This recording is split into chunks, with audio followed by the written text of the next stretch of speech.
నమస్తే మిత్రులారా, సవార్కర్ కు భారతరత్న ఇవ్వాలట ఆర్ఎస్ఎస్ డిమాండ్ చేస్తా ఉంది. సవార్కర్ స్వతంత్రోద్యమంలో జైలుకు వెళ్ళినప్పటికీ చాలా సార్లు బ్రిటిష్ వాళ్ళకి జైలు నుండి లేఖలు రాసి నేను మీకు విధేయుడుగా ఉంటాను, స్వాతంత్రోద్యమం వైపు భారతదేశ యువతి యువకులు పోకుండా నేను చూస్తాను అని క్షమార్పణ పత్రాలు రాసి లొంగుబాటు ద్వారా విడుదలైనటువంటి వ్యక్తి సావర్కర్.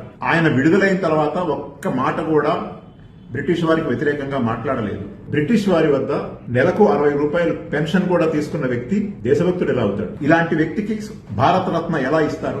ఈ దేశ స్వతంత్రోద్యమం అత్యంత అసమానమైనటువంటి త్యాగాలతో కూడుకున్నది. అవమానించడం కాదా?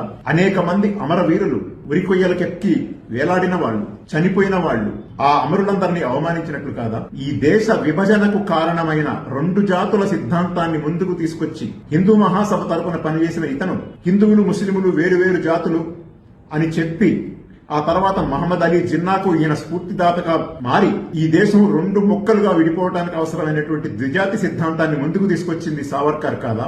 ఇలాంటి వ్యక్తిగా భారతరత్న ఇచ్చేది?